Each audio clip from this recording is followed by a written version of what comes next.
Corona के गंभीर संकट के बीच पश्चिम बंगाल में आज 7वें चरण के लिए वोट डाले जा रहे हैं। करीब 2 घंटे से ज्यादा का वक्त होने को आ रहा है। वोटिंग जारी है।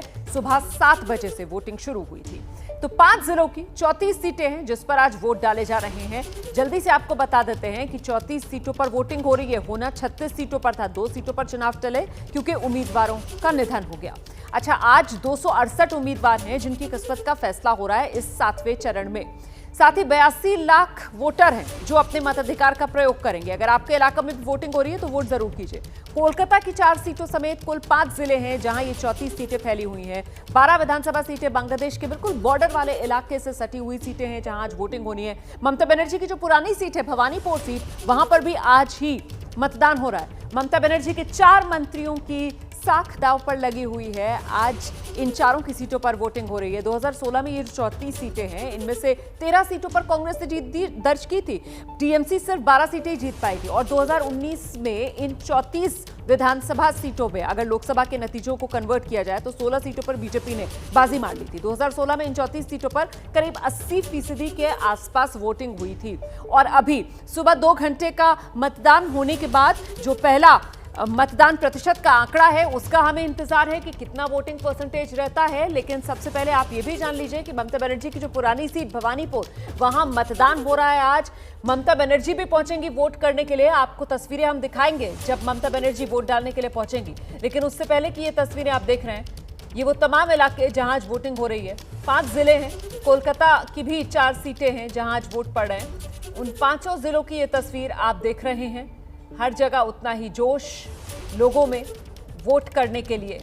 मतदाता पहुंच रहे हैं। सुबह से ही लंबी लंबी कतारें लग रही हैं। अगर आपके इलाके में भी आज वोटिंग का दिन है तो वोट जरूर कीजिए, लेकिन एहतियात के साथ, क्योंकि ये कोरोना काल संकट काल है।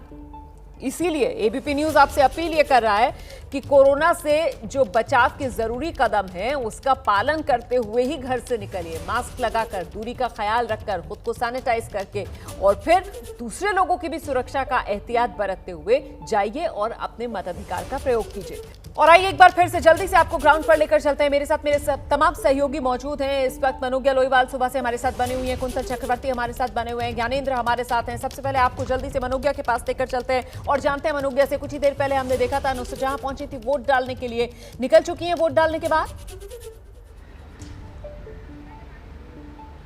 बिल्कुल निकल भी चुकी हैं और आरोप भी मढ़ चुकी हैं चुनाव आयोग पर कि जो कोविड के मामले बंगाल में बढ़ रहे हैं उसका सीधा आरोप, कोविड-19 के बढ़ने का आरोप चुनाव आयोग पर लगा दिया है। नुसरत ने हमसे बात करते दौरान ये कहा कि इलेक्शन कमीशन यानी कि चुनाव आयोग सो रहा है, जिसकी वजह से बंगाल में आंकड़े इस तरह से बढ़े हैं और जिम्मेदारी इसी को लेनी पड़ेगी। खुद नुसरत आज से यानी कि अभी पिछले 1-2 दिन से लगातार वर्चुअल कैंपेनिंग कर रही हैं, जो उनके लिए बड़ा आसान नहीं होता है। अधिकतर लोग उन्हें देखने आते हैं या फिर उनकी बातें सुनने आते हैं, लेकिन अब वर्चुअली अपना कैंपेन कर रही हैं। ग्लैमर क्वेश्चन तो है ही नुसरत जहां का, लेकिन जब आप एक पार्टी के सांसद बन जाते हैं तो जिम्मेदारी भी होती है। और आज ये भी दावा कर दिया उन्होंने कि तृणमूल कांग्रेस की सरकार वापस आएगी सत्ता में 2 मई को पूरे मेजॉरिटी के साथ, क्योंकि सतता की प्रतीक है ममता बनर्जी। सततार प्रतीक बोले चनुनी, इसका मतलब है कि वो सतता यानी ऑनेस्टी का एक मिसाल है और इसी वजह से दोबारा तृणमूल कांग्रेस काफ़ी कॉन्फिडेंट सत्ता में आने के लिए। तो टीएमसी की तरफ से बड़े दावे किए जा रहे हैं कि वापसी हो रही है सत्ता में। अभिषेक बनर्जी को भी हमने सुबह सुना था, कह रहे थे कि 2/3 बहुमत के साथ टीएमसी ममता सरकार वापस आएगी। मेरे साथ राजनीतिक मेहमान भी जुड़ेंगे, उनकी मैं प्रतिक्रिया लूं। उससे पहले जल्दी से आपको लेकर चलते हैं कुंतल चक्रवर्ती, मेरे सहयोगी इस वक्त हमारे साथ मौजूद है। जानते हैं कुंतल से कि 2 घंटे हो चुके हैं वोटिंग होते हुए, इस वक्त किस तरीके का माहौल है कुंतल? नहीं, जब मैं शुरू किया था ऐसा लग रहा था कि टर्नआउट बहुत अच्छा है, लेकिन धीरे धीरे जहाँ जहाँ मैं जा रहा हूँ कुछ जगहों पर मैंने देखा टर्नआउट कम है। यहाँ तो मॉडरेट है। आपको दिखाने की कोशिश मैं करूँगा कि किस तरह की तस्वीर है। यह है साउथ कैलकाटा गर्ल्स कॉलेज, जो कि बालीगंज कॉन्स्टिट्यूंसी के अंदर आता है। और यहाँ देखिए मॉडरेट टर्नआउट है। बहुत ज़्यादा ये कह नहीं सकता है, लेकिन ऐसा भी हो सकता है कि पूरे दिन बाकी है।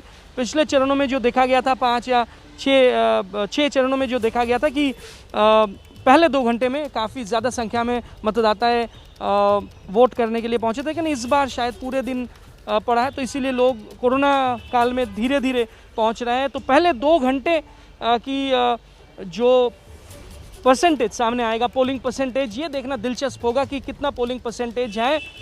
ये अगले आधे घंटे में ये पहला पोलिंग परसेंटेज आ जाएगा, पहले 2 घंटे के। लेकिन मुझे जो तस्वीर दिखाई दे रही है, पहले मैंने देखा था कि बहुत भारी संख्या में वोटर्स पहुंचे थे भवानीपुर कॉन्स्टिट्यूंसी के एक बूथ पर, लेकिन उसके आगे मैं जब भी दूसरे बूथ्स पर गया, दूसरे कॉन्स्टिट्यूंसीज में गया, तो तब मुझे लगा कि मॉडरेट, कुछ जगहों पर मॉडरेट है, कुछ जगहों पर बहुत कम दिखाई दे रही है।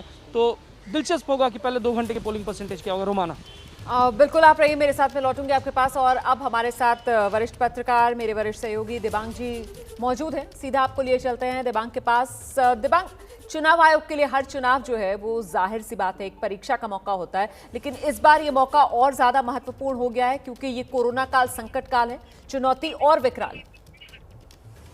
यह चुनौती और विकराल है और चुनाव आयोग को इस बारे में सोचना चाहिए, गंभीरता से सोचना चाहिए। देखिए, वक्त निकल गया सोचने का भी। अगर चुनाव आयोग चाहता तो सारे चुनाव पार्टियों को एक साथ बुलाता, उनसे बात करता, और ये जो अलग अलग चरणों के चुनाव लगातार हो रहे हैं, जिसमें हम ये पा रहे हैं कि जब से वोटिंग होनी शुरू हुई है पश्चिम बंगाल में, 400% मामले बढ़ गए हैं कोविड के। 15,000 मामलों की खबर है, 16,000 मामलों की। अगर लगातार ये मामले बचे हुए हैं, आप चुनाव करवाने में अड़े हुए हैं, लोग मरते जा रहे हैं, लोग रहेंगे तो चुनाव रहेगा। लोग अगर ठीक रहेंगे तो वोटिंग के लिए आएंगे, तो पश्चिम बंगाल जो वोटिंग परसेंटेज के लिए माना जाता है वो दिखाई देगा। लेकिन चुनाव आयोग कहीं ना कहीं उसने बड़ा निकम्मापन दिखाया, ढिलाई दिखाई।